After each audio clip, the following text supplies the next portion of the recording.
Everyone, आप सभी का हमारे यूट्यूब चैनल कंचन एजुकेशन में स्वागत है।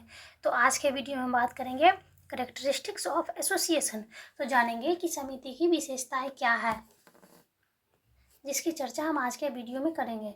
तो समिति जो है वह समाजशास्त्र की एक महत्वपूर्ण अवधारणा मानी जाती है।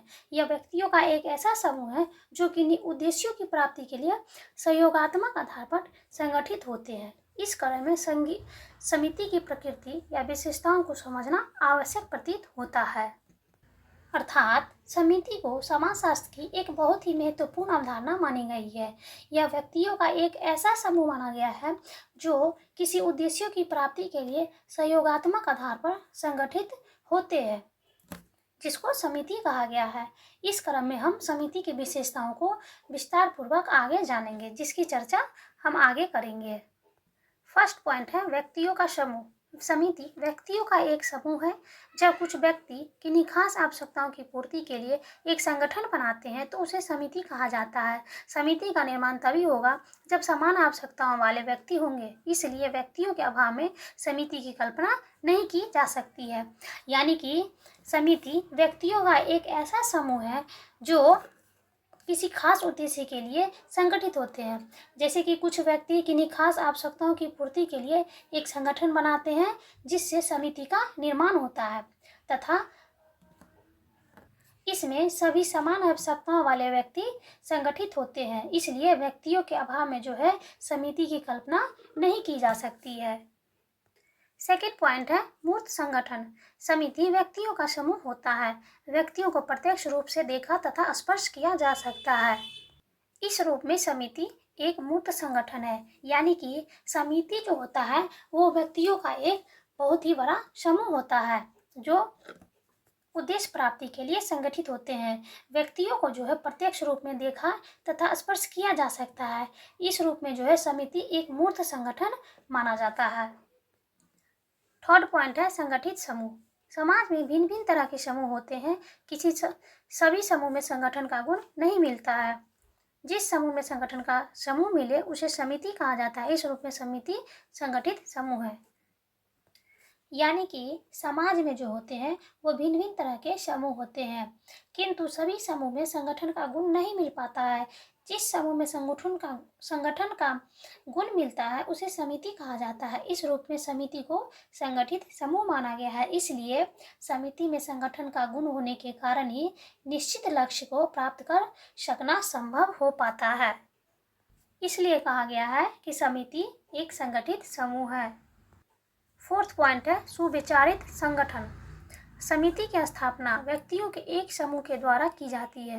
व्यक्तियों के कुछ खास उद्देश्य होते हैं जिन्हें वे प्राप्त करना चाहते हैं, जिसके तहत वे नियमों को सोच विचार कर समिति की स्थापना करते हैं। अतः समिति का स्वतः विकास नहीं होता है। यानी कि समिति की स्थापना व्यक्तियों के एक समूह के द्वारा की जाती है और यह स्थापना जो है वो सोच विचार कर की जाती है, क्योंकि व्यक्ति के कुछ उद्देश्य होते हैं जिसे वे प्राप्त करना चाहते हैं। तो नियमों के तहत जो है वो सोच विचार कर समिति की स्थापना करते हैं। इसलिए कहा गया है कि समिति स्वतः विकसित नहीं होती है। 5 पॉइंट है हित या उद्देश्य। प्रत्येक समिति का संगठन एक निश्चित हित या उद्देश्य की प्राप्ति के लिए किया जाता है। बिना उद्देश्य के समिति की कल्पना नहीं की जा सकती है। यानी कि प्रत्येक समिति का जो है एक संगठन निश्चित हित या उस उद्देश्य की प्राप्ति के लिए किया जाता है। इसके बिना समिति की कल्पना नहीं की जा सकती है। इसलिए यह हित या उद्देश्य ही है जो व्यक्तियों के समिति के निर्माण हेतु वो प्रेरित करती है। नंबर 6 है नियम एवं प्रतिमान। समिति के संगठन एवं उसे सुचारू रूप से चलाने के लिए नियम और प्रतिमान तैयार किए जाते हैं। ये नियम लिखित व अलिखित दोनों हो सकते हैं। एक बार नियम की स्वीकृति के बाद प्रत्येक व्यक्ति को उसके अनुसार आचरण करना अनिवार्य हो जाता है। यानी कि समिति की एक खास विशेषता जो है उसमें नियमों एवं प्रतिमानों को होना माना गया है, क्योंकि कोई भी समिति बिना नियम के अपने उद्देश्य को प्राप्त नहीं कर सकती है।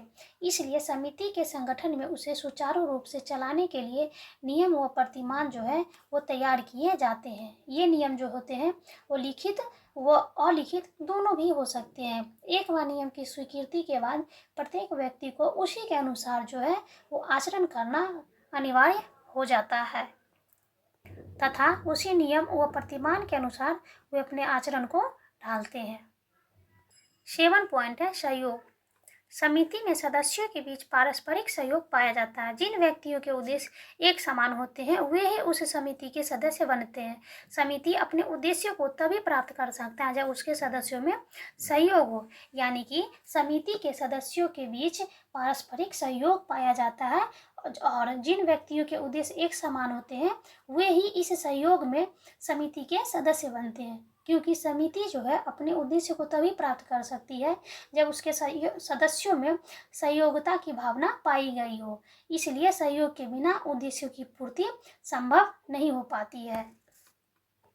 नंबर 8 है औपचारिक संबंध। अधिकांश समिति के अंतर्गत व्यक्तियों के बीच औपचारिक संबंध होते हैं। फलस्वरूप सभी व्यक्ति समिति के उद्देश्य एवं नियमानुसार एक दूसरे से संबंधित बनाते हैं। ऐसे संबंध को औपचारिक संबंध कहा जाता है, यानी कि समिति में जो है अधिकांशतः उसके अंतर्गत व्यक्तियों के बीच औपचारिक संबंध पाए जाते हैं, क्योंकि समिति के अपने उद्देश्य होते हैं तथा उसकी प्राप्त हेतु जो है नियम की पाबंदी होती है। फलस्वरूप सभी व्यक्ति समिति के उद्देश्य एवं नियम के अनुसार एक दूसरे से संबंधित होते हैं और ऐसे संबंध को औपचारिक संबंध कहा जाता है। नंबर 9 है ऐच्छिक सदस्यता। समिति की सदस्यता ऐच्छिक होती है।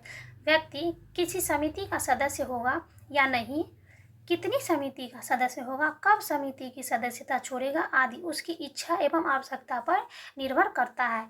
यानी कि समिति की सदस्यता जो होती है वो व्यक्ति की इच्छा पर निर्भर होती है और इसमें यह देखा जाता है कि व्यक्ति किस समिति का सदस्य होगा या किस समिति का सदस्य नहीं होगा तथा कितनी समिति का सदस्य होगा या कब समिति की सदस्यता को छोड़ेगा इत्यादि। ये सभी बातें जो होती है उसकी इच्छा एवं आवश्यकता पर जो निर्भर करती है तथा वो उसी के अनुसार काम करते हैं। इसलिए माना गया है कि समिति में ऐच्छिक सदस्यता का पाया जाना काफ़ी महत्वपूर्ण होता है। नंबर 10 है अस्थायी संगठन। समिति तुलनात्मक रूप में अस्थायी संगठन है। समिति का निर्माण एक या अनेक हितों की पूर्ति के लिए किया जाता है, यानी कि समिति जो है वो तुलनात्मक रूप में अस्थायी संगठन होते हैं। दरअसल समिति का निर्माण एक या अनेक हितों की पूर्ति के लिए किया जाता है। यह संभव है कि निश्चित हित की पूर्ति के बाद किसी समिति का विघटन कर दिया जाए या उसका स्वरूप परिवर्तित कर दिया जाए, ये समिति पर निर्भर करता है। इसलिए समिति अस्थायी संगठन माना गया है। 11 एंड लास्ट पॉइंट है साधन साध्य नहीं। समिति जो है साधन है, साध्य नहीं है, क्योंकि समिति का संगठन एक निश्चित हित या उद्देश्य की प्राप्ति के लिए किया जाता है। व्यक्ति का अंतिम उद्देश्य समिति का निर्माण करना नहीं होता, बल्कि समिति के माध्यम से अपने उद्देश्यों को पूरा करना होता है। अतः समिति हमारी आवश्यकता पूर्ति का साधन माना गया है। अर्थात समिति जो है एक साधन है, उसको साध्य नहीं माना गया है, बल्कि समिति का संगठन एक निश्चित हित या उद्देश्य की प्राप्ति के लिए किया जाता है, क्योंकि व्यक्ति का अंतिम उद्देश्य यही होता है कि वह समिति का निर्माण करना ही नहीं होता है, बल्कि समिति के माध्यम से अपने उद्देश्य को पूरा करना होता है। अतः समिति जो है हमारी आवश्यकता पूर्ति का एक महत्वपूर्ण साधन माना गया है। इन उपरोक्त विशेषताओं के आधार पर जो है समिति की प्रकृति पूर्णतः स्पष्ट हो जाती है।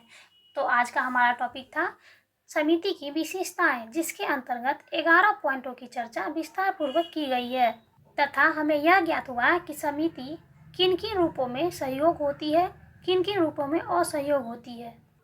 इसका उपयोग एक निश्चित या खास या हित के उद्देश्य की प्राप्ति के लिए किया जाता है, जिसके अंतर्गत एक संगठन का भी निर्माण होता है तथा व्यक्ति के हितों की पूर्ति के लिए या उनकी आवश्यकताओं की पूर्ति के लिए या उसके उद्देश्यों की प्राप्ति के लिए एक संगठन का निर्माण किया जाता है, जो समिति के अंतर्गत पाया जाता है तथा इसी के आधार पर जो है समिति का निर्माण होता है। So thanks. वीडियो अच्छी लगी तो like, share, comments and subscribe जरूर करें।